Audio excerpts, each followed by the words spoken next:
of power to the cries on the streets, from broken promises to bold reforms.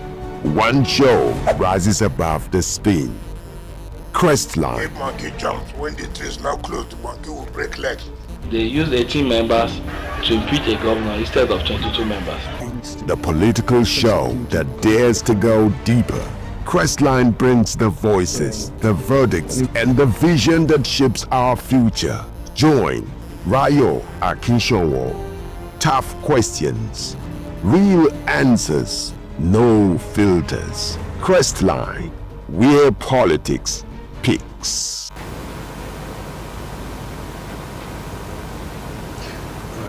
From the corridors of power to the pulse of the people, this is Crestline, where politics speaks.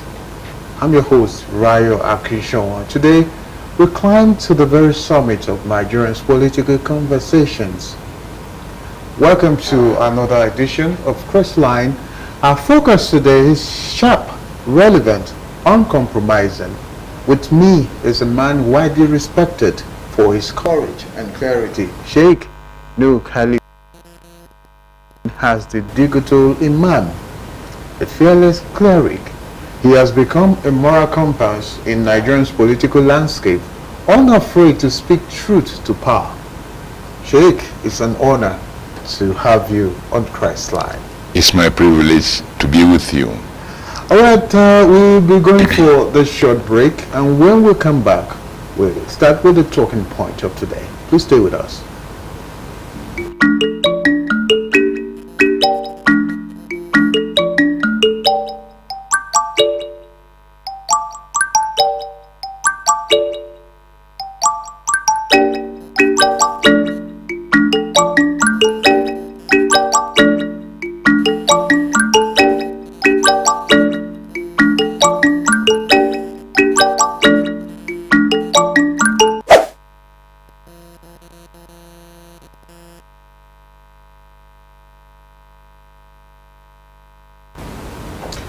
Welcome back. This is still Crestline, and let's start. Sheikh, let's begin with the question that sits at the heart of Nigerians' identity: religion. Some say it unites, others argue it divides. And in your view, does religion mix or mar political space? Well, alhamdulillah, I think religion is a very important ideology, and it has to be seen as one of the institutions of social setup, a very important ideology in the social space, and very important institution in the polity of every state or nation. Now, if we consider religion to be so, we then agree that it is not institutions that shapes people. It is not institutions that shape people. It is not ideology that shape people, but people change institutions or reform institutions and make them to work the way it's supposed to work. Therefore, religion itself is not a problem, but it is vital, it is important in shaping any society. The problem is the people, how they use it. Take an example. Any nation has military, it has weapons, but some use weapons to do good to themselves, to protect themselves, but some use it in other ways, and it will become menace. That is how religion is.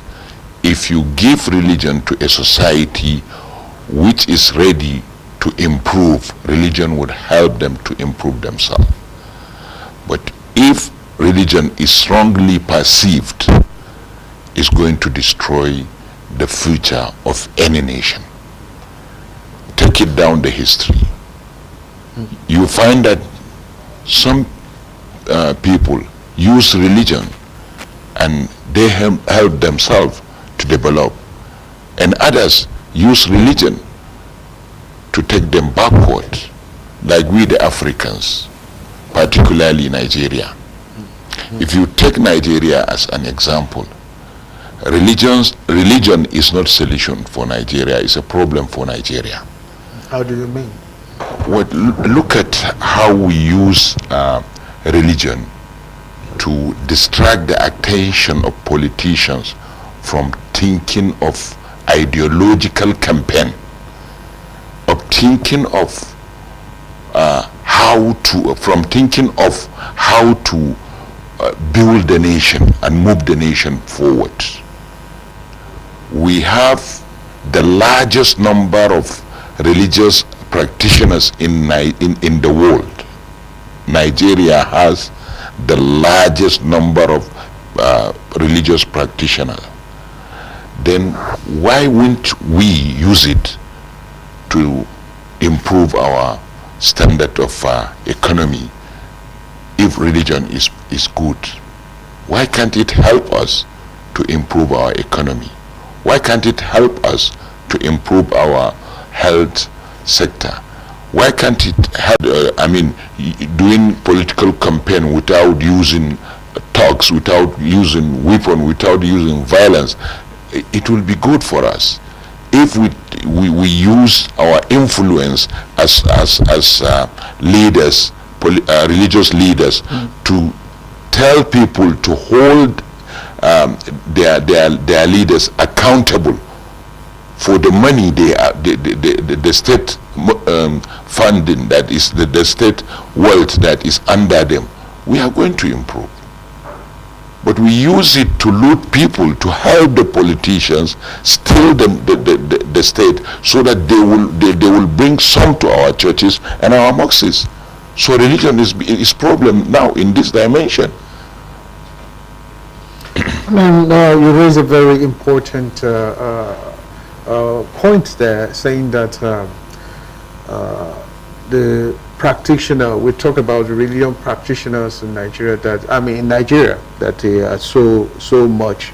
And then let's come into our space. I've been talking about the religion in Africa. Let's narrow it down to Nigeria now.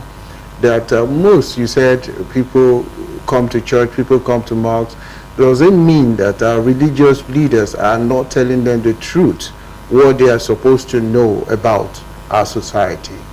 Yeah, some are doing their best, but there are very few.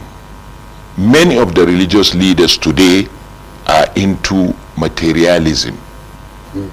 Go to your church, ask your pastor or your leader, was Jesus Christ materialist? The answer is capital no. He wasn't a materialist.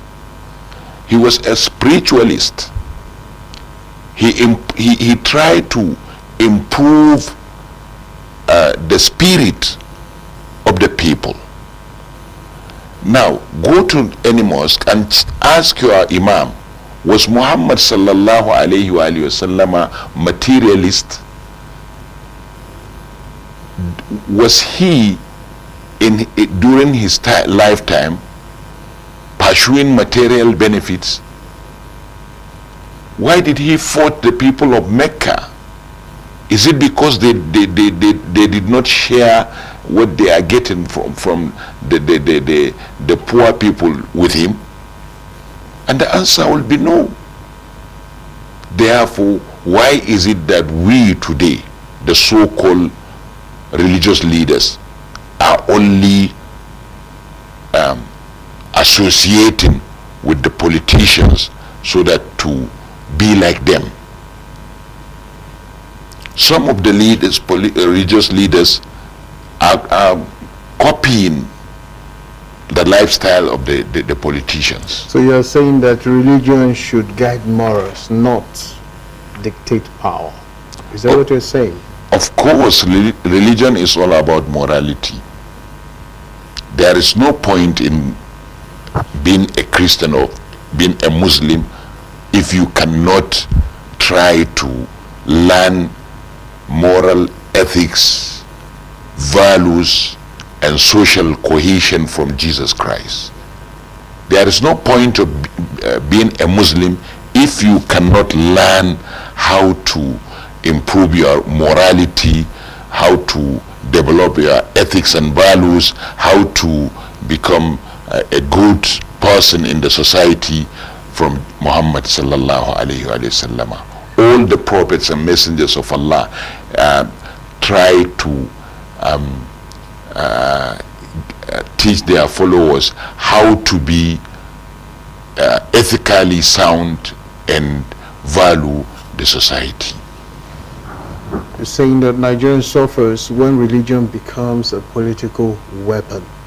Well, let's move forward now. Do you think Nigeria can ever fully separate religion from politics, given how deeply both are intertwined in our society? I think it is not possible, and it is not even necessary to remove religion from the society or from the polity of the society. But it is important to use it wisely. Let's draw a dichotomy between the two. That is what we need. If you are preaching religion, let's understand that you are preaching religion. If you are campaigning for politics or for political office or power, let's know that you are now pursuing political power for yourself or for other people. By knowing what is the essence of religion and what are the laws, what are our laws saying about using religion as a political tool. If we understand that there are laws that say in the Constitution of Nigeria that religion should be out of the state, should be separate from the state, that Nigeria is a secular state, therefore it has no way going to entertain using religion to acquire power. If we allow that to do, we are now deviating from our laws. And there is no country that will move forward without respecting the rule of laws. Therefore, we must draw a dichotomy, a very strong dichotomy between partisan politicians and religious practitioners. And do you think that is possible in our system? It's not the system. It is we that are binding the system. We bend them to do what we like. We bend the system to do what we like. But if the system is so strong that will not be bent, then it is possible. No one enjoy religious privilege in the world than Nigerians. I have been to Saudi Arabia many times. I've been to Turkey. I've been to places. Go to Egypt and observe. No one has the right to take microphone and speak nonsense in Egypt. In Turkey, in Saudi Arabia, where we copy from them, where we go for pilgrimage, being an imam will not give you license to talk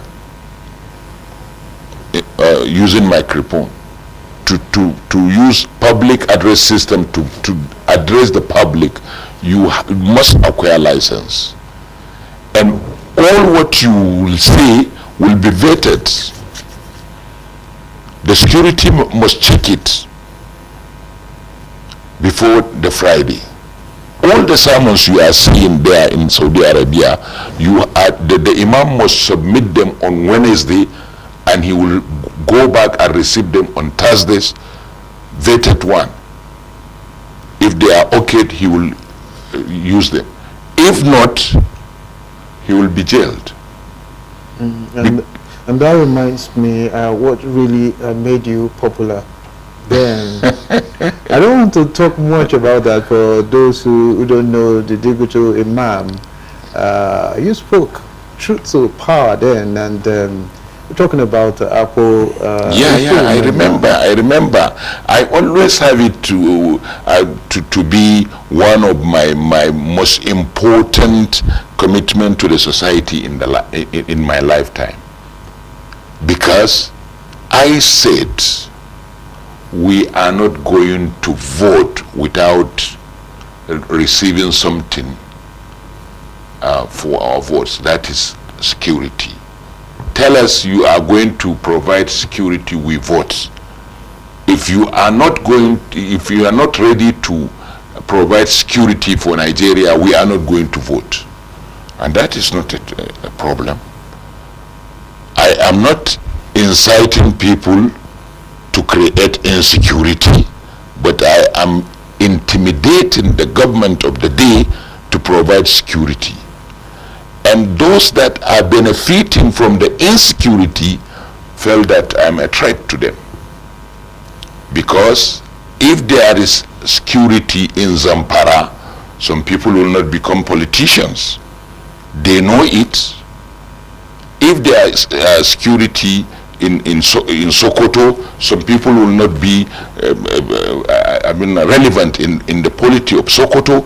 Some people think that if there is security in Niger, they will not be relevant in the security of in the polity of Niger. Some northerners think that if there is security in the north, they will not be important in the polity of the north. Some Nigerians feel that if there is security in Nigeria, they will not manipulate the election of Nigeria, and that is why we can't get it there until when Nigerians start to appreciate the effort of the security when they done something.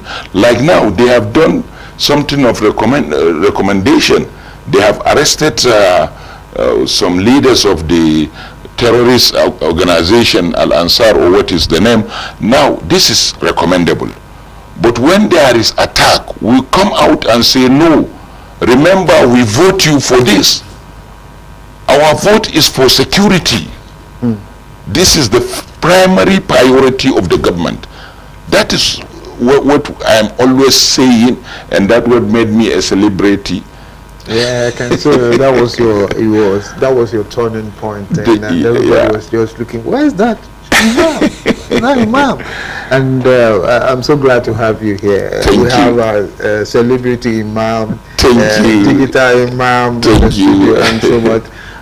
It's still Crestline, and let's go for the short break. When we come back, we'll talk about the second talking point. Please stay with us. The voices, the verdicts, and the vision that shapes our future. Crestline, where politics peaks. Crestline brings.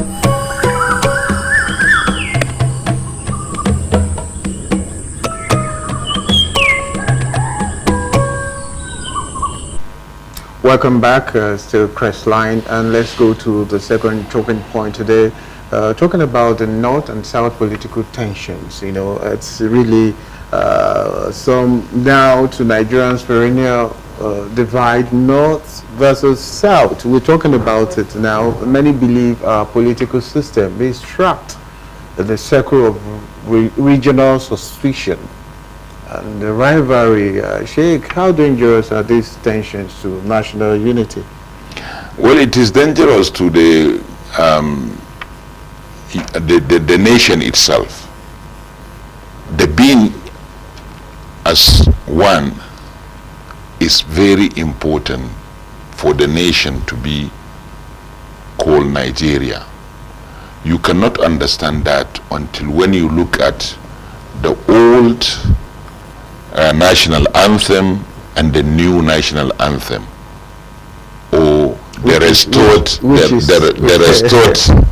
national anthem and the old one. Look for the word unity from the two. You find two words together in both the national anthem. peace and unity. Look at the coat of arms. What is written there? There are three important things: peace, harmony, and unity. Now, if you are looking for unity in Nigeria, you must need something, or in any place in the world, if you are looking for unity, you need something, which is equity. And you cannot promote equity without providing justice. And equal opportunity is going to be there if people are equal in two things: in reward and in punishment. Now, if you cannot provide that and you want to be a politician, you need something to cover up. You know it that you are not competent to provide justice. You are not competent to provide harmony. You cannot unite the people. Therefore, you need something to cover up.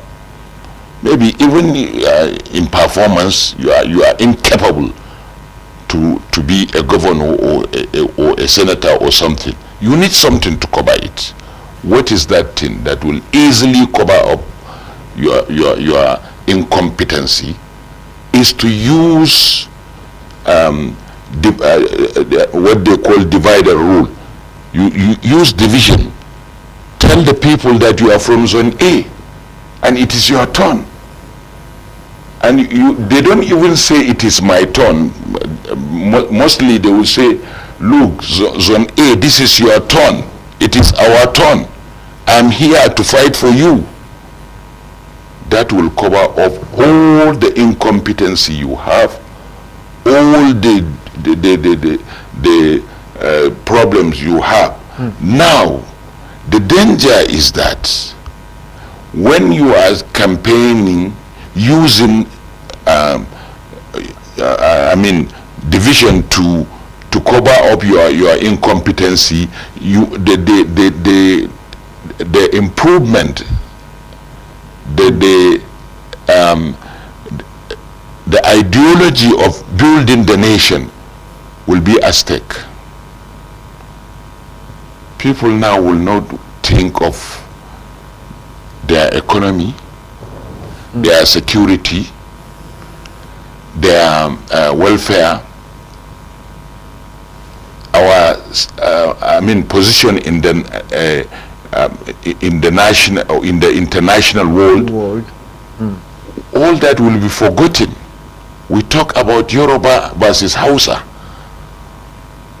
How about the south versus the north?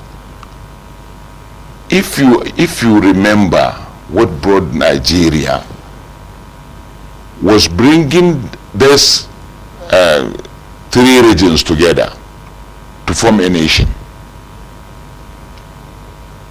And now, are we trying to go back and divide the country?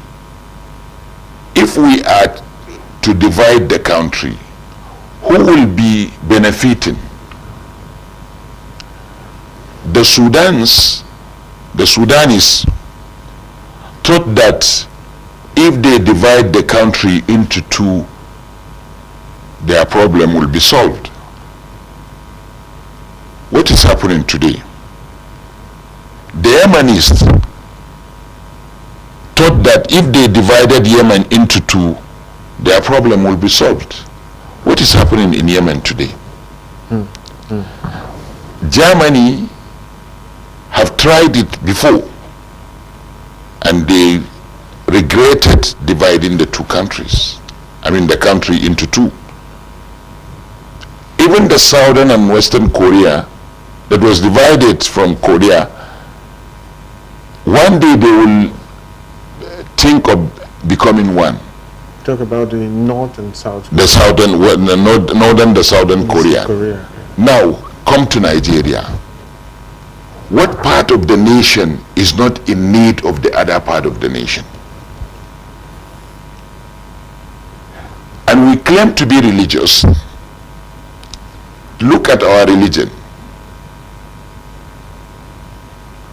Is Islam encouraging us to divide what the Almighty has joined? Or in Christianity, are we encouraged to divide what the Almighty joined? We were not the one who chose to be born in the geographical location of the part we were born in. I have not begged for being Hausa or Fulani or from the north. It was just by chance, by destiny, I found myself in the north. If there will be a form to be chosen where to be born in, you know it, you will not feel Nigeria, you will not feel Africa, you know it. So let me put it to you now. So which of the country will you put, if you are given the form to fill? Now? Yes, which of the countries? Nigeria. I don't want to believe that. Let me just laugh it off. I so much believe in this country, and that is why we have to come up trying to educate and inform people about moving this country forward. And then this rhetoric of talking about the north and the south, every election period, I think we should go. We should have grown beyond that. Beyond that. And you said it all: competence. That people will want to cover up their, their lapses, and then they will be saying that, oh, is the northern part, is the southern part, and then let's look at. Let me ask this question: do you believe zoning and rotation of power have helped Nigeria, or should competence and credibility become the only criteria? I think it's undemocratic to even talk about zoning. They use it just because, as I said earlier, to hide their incompetencies. If not, why are you afraid of just putting competence as a criteria of choosing a leader from your political party? That is how they did to remove internal democracy from their political parties, and that is why you see cross-carpeting from this party to the other party, because if I can't get what I want in this political party, I will move to that political party. And that is why in Nigeria we don't discuss issues, ideologies, problems, solutions in our campaigns. We talk of north-south. Now let me ask you a question. If you know, who is Obama? Where did Obama came from originally and won the election of America and led America for 8 years? The origin is from Kenya. Then what are you talking about in Nigeria, telling me that a Yoruba cannot be a governor of Kano State? Why will you tell me that an Igbo cannot be a governor of Lagos State? Yeah, we've seen that cases in Lagos where we have people who are commissioners as well as members of House of Representatives. And that is how it's supposed to be. It's supposed to be there must be a time when Nigerians can when a Nigerian will stand up in Zamfara and a Nigerian will stand up in Zamfara and contest the governor of Zamfara or Sokoto. That's the kind of Nigeria we're looking forward to. And that will make Nigerians feel good. That will build our economy. When there is no unity, you cannot build economy. When there is no economy, you cannot build security. When there is no security, you cannot build anything.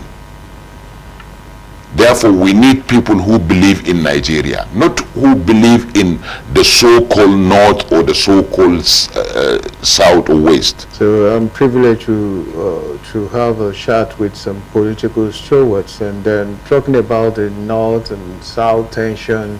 I said, oh, Buhari was there for 8 years, the Northerners didn't say anything. And then President Tinubu is here now, and it's just been 2 years, and they say, no, the power should go to the North. That is the hypocrisy that we have in Nigeria.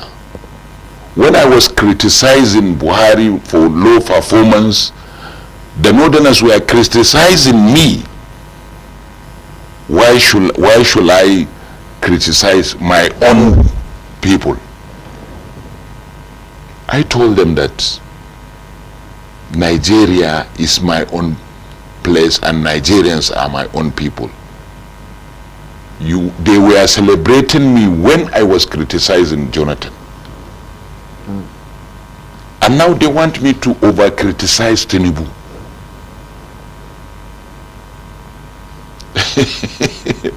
So I need to create a balance. If you go through my preachings, you find that I mostly criticize problem, not individual.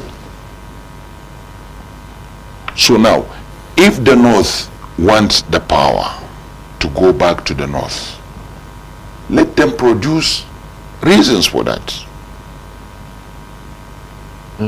Not based on I'm a Northerner, therefore I need the presidency to be in the North.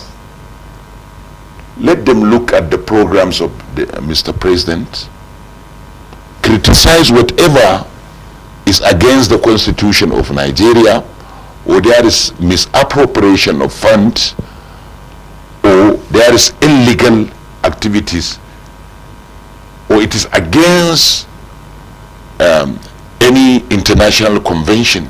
That is how to deal with polity. Look at lapses that are legal, that are illegal, criticize them. Well, just hold the thought there, and we'll go for another short break. Still Chris line, and when we come back, we talk about President Bola Ahmed Tinubu. Yes, please stay with us.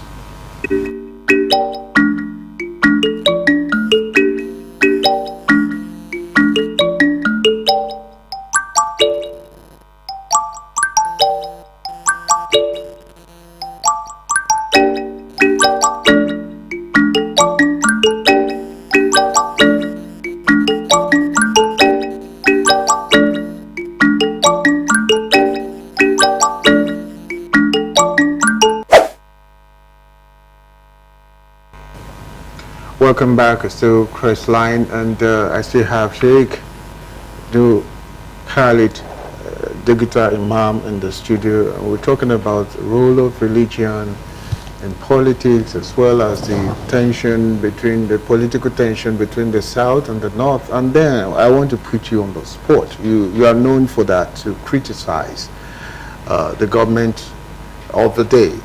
You are known to speak truth to power. Then President Bola Ahmed Tinubu is just 2 years. And then when we want to talk about President Bola Ahmed Tinubu,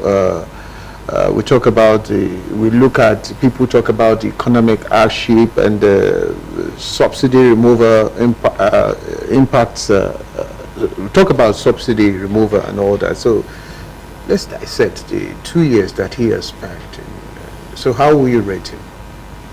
Well, I think it is not right to rate him from one dimension. If we are to rate the performance or ill performance of or non-performance of Mr. President, we have to look at it from many dimensions. Number one, the unity of Nigeria. What is his performance in uniting Nigerians? Yes, it is an inherent behavior of Nigerians to divide themselves, but you are a leader. If you come in, reduce that bad behavior of mistrust, disbelief, and dislike among Nigerians. And that is where you now rate him below average in uniting Nigerians, because he failed to assure Nigerians that his government is not one-sided. He may have his reason for appointing people from one side of the country more than the other side, or giving another side some kind of appointments that are privileged more than other sides. But he need to make sure that people understand why he was doing that. Secondly, you must look at security if you are to rate the performance of Mr. President. Yes, if you are living in the north, you will agree that he did well in giving the security appointments to the northerners.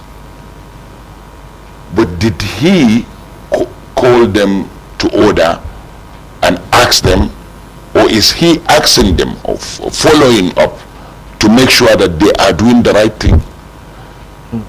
Is the killings becoming low or high? Yes, they have arrested this and that, but the killing, the number of killing, and another one is economy. You have to rate him looking at the indices of the economy and the hardship. Yes, many political leaders said it that they will remove subsidy if they come to power. But you must as government subsidize one thing or the other. If it is inevitable to remove oil subsidy and you have removed it, now what will be the aftermath of that? What plan have you come with? Yes, the governors are in support because their allocation shifted from low to high after the removal of the subsidy. But what about the average Nigerian? That's the question. That is where you must, even if you are the president himself, even if he will rate himself, in that regard, he will rate himself low. Because before he comes, we have three Nigerians: the high class, the middle class, and the low class Nigerians. Automatically, after the removal of subsidy, no more middle class. You are either in this or that. And majority of the high class now become into this. Now, the rate of poor persons in Nigeria started increasing during the last quarter of Buhari regime, the first regime. That is, during the last quarter of his first tenure, Nigeria overtaken India in numbers of in being the leader of poverty in the world. But when President Nuhu came in, we thought that he is going to address that, because he did wonderful job in Lagos, and he is a capitalist that know how to turn around money in the world. So we thought that he is going to do that, but we don't know what magic that seed has, that even close his eyes not to look at the impact of his policies on individuals. Ask me why. The reason is that there are people around him that are telling him that bring money out, share to the people, they will forget. Palliatives, what do they call them, share money, they do a lot of things. That is what they are preaching now. They said that they spend billions of naira in reducing the problem of Nigerians. But I tell you, he has not put in the right people. There are some people, if you go out now, if you don't come with your car, you will get a bike, right? Maybe you will enter KK. What is the name of that KK? Napep. Napep also, yeah. KK Napep. Yes. What is that Napep? That was a long time program, if I could far back. During the tenure of Olusegun Obasanjo, he introduced something, a program called Napep. Napep. And look at the impact now. In just one aspect of it, these are the programs that you need, and that the people that led that program to success are there. Why can't you look for those kind of people to work for you? So what you're trying to say now is that President Bola Ahmed should know that Nigerians are going, the lower ones, I mean the downtrodden ones, we are going through a lot. Yeah. I wouldn't say, because I'm part of it, Nigerians are going through a lot. Don't just listen to what your people around you are telling you, but Nigerians, the downtrodden one, people on the street are really going through a lot in this country, and you can attest to that, to what Sheikh is saying. We are just appealing to you, and then to help Nigerians to cushion this effect of this hardship. It's really, people are going through a lot. And people who are not beggars now are really begging to. That's the problem. Something here and there, and then. And I also appeal to people that even if you don't have, just be nice. Be gentle, be calm. Nice to people, and at least be nice to them, because some are really finding things difficult. Well, we so much appreciate the president, what he's doing, but he can still do more for Nigerians to cushion this effect of hardship. And then I want to put you on the spot. What has changed? All right. I really want you to do that rating. If you had to give a scorecard today, out of 10, what will you give President Tinubu? Well, from some dimensions, I will give him 5, and from some dimension, I will give him below 5. So what dimension? So you tell us about your dimension of the 5 over 10. From courage, if you look at the courage he came with, that he really want to fix Nigeria, that's a good one. And that is why he can remove fuel subsidy and do this and that. And from his way of approaching politicians, how to bring them close to him more, he has more than 5 even. But if you look at the security, especially from the northern part of the country, you will give him less than 5. If you look at the economy, you will give him less than 5. Although you cannot blame him alone. He inherited the problems of economy, and he has a economic team. And although that is part of leadership. All right, Sheikh, if I have to leave you, we'll keep talking and talking. I really want to appreciate you for coming on Christ Line today. I so much thank you for being here. President Bola Ahmed Tinubu, we are appealing to you. Nigerians are going through a lot, and we really want you to do something about that. And then to you, viewers, that has been the size of Crestline. And join me again next time. My name is Rayo Akinshon. Good night. From the corridors of power to the cries on the streets, from broken promises to bold reforms, one show rises above the spin. Crestline. If monkey jumps when the tree is now closed, the monkey will break legs. They used 18 members to impeach a governor instead of 22 members. The political show that dares to go deeper. Crestline brings the voices, the verdicts, and the vision that shapes our future. Join Rayo Akinshonwo. Tough